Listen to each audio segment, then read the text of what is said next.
right here to go back into town, or you can make that left and continue on. I think I can make that left. Man, it's open. I want to stay out of anybody's jurisdiction away.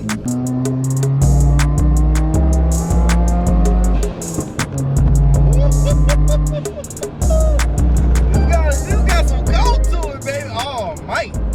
Maybe I should have got a WRX, man. All-wheel drive. Ooh, them blow-off valves. Jeez.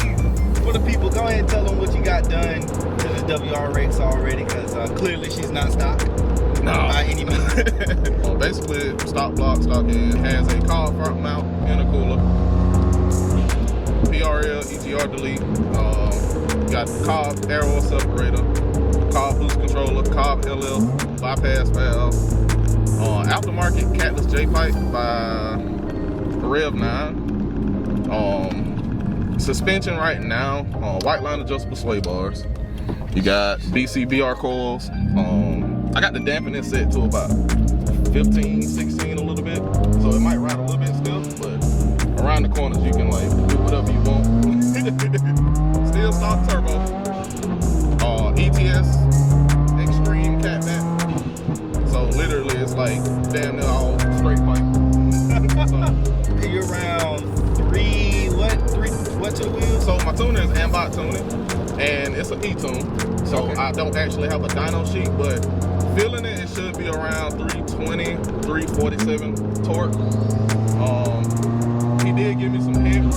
He gave me some headroom for E85, so I can put up 3 gallons in there. Okay. To give it that little bit extra juice. But yeah, that's pretty much better. Yeah. It got some long gears. That'll take you to 120. Oh my literally.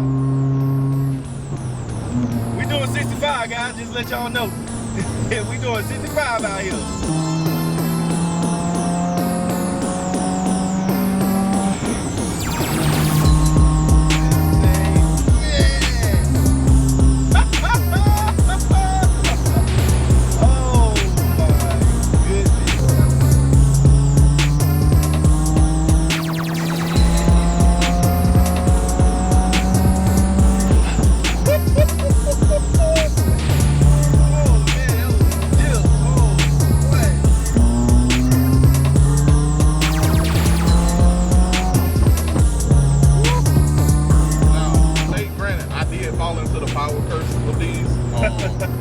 So like some of my next plans would be to go bigger turbo. Get like an LP blue, aftermarket leather, turn up the boost a little bit, go eat. The thing is, it doesn't feel like too much either. Like it feels like it should have, came around here. You know what I'm saying? Yeah. It doesn't feel scary because some people's cars feel scary, but this definitely feels like it's planted on the road. I'm not too concerned about, even, driving in the rain. Even though it's not pouring down raining right now, it's a light drizzle. I still feel confident in the car. That was the purpose behind this too when I actually did start mine. Okay. They wanted to get too out of control. Yeah, because some people feel just get out of control, and then it's too much for the car. And I think that right there tells you the difference between some people and like the car scene. Because certain cars don't need crazy horsepower to feel scary and good. It's about finding that balance for your car. For me, what I'm shooting for, 450 is definitely enough for daily. You know what I'm saying? I don't plan on tracking it or dragging the car or anything like that. So it's no point of trying to push 700-800 horsepower. Right. The big question about that is like, where will you have the time to open that up? Like, right. There's not in no residential area to open that up. You're gonna have to take that, unless you're taking it to the strip and it's a purpose-built car, then they're telling the popo. Ain't popo nil. But if it's not a purpose-built car, like if it's not specifically going to the track, I don't really see the need for 700-800 horsepower. Right. Not in a daily car. I mean, but hey, to each his own again. Like if that's what you want to do, who am I to tell you you can't have 800-900 horsepower? Right. That's what you want. That's what you get. Okay. Now, I'm not too sure. I've heard like the FA20 motor you know, it can handle it, but it's a limit. Well, the limit is stop block, stock heads, and everything. Right now I'm still good. Yeah. However, once I do turn it up, it is a dangerous game because the horsepower isn't a weak point. It's the torque for the rods and the fact that it feels too low with the stock turbo. Like what a lot of tuners are doing, like Fat Body or like I said, Ambot, which is my tuner, they delay the boost in order to save the rods. And that way you'll have lower torque numbers. But it still climbs. And it'll save, you know what I'm saying? Yeah, it'll overall save everything. Cause that's the thing about Chandler's. He didn't want to, you know, blow his FA20, you know, because in the BRZ, you know, once you get into like the high mid 300 range, you know what I'm saying? That's when it has an issue.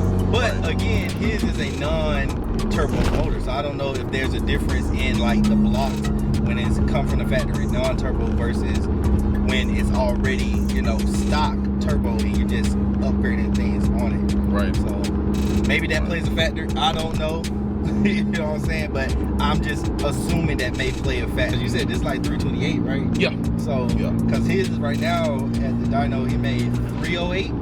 Okay. 308. So it's in the 300s. Now, one thing though I must say is one of the differences is the intake manifold. So mine's is a little bit more restrictive, surprisingly. A common thing that happens is a lot of people do the IBR, BRZ manifold swap, and actually some run the dual injection with a Mosaic system, but they run meth as well too. Really? So it kind of helps bring in all that extra air and use the meth or that extra gas. Hey man, for everybody that knew this stuff and I did, I'm sorry. Like I said, I'm new. I'm still new. I'm still learning a lot about the car game and about what you can and cannot do to some of these cars. I got you, man. But it is definitely cool to see and definitely feel like the power, because I mean the fastest things that I've been in like recently, I went to the track and I got to get in a McLaren 720S and a Viper ACR Extreme.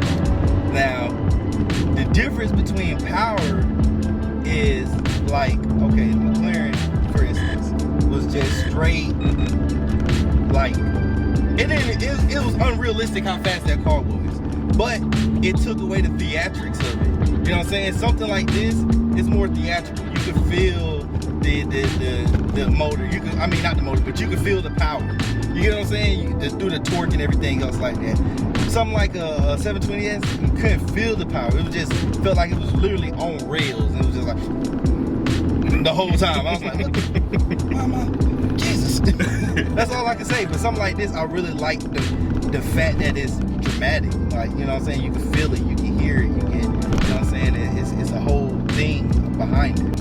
I definitely appreciate you allowing me and trusting me to drive your car. You know what I'm saying? Because I know some people be like, drive your car? No, good. No, bro, not mine. Yeah, guys, this is going to conclude the review over 2017 WRX.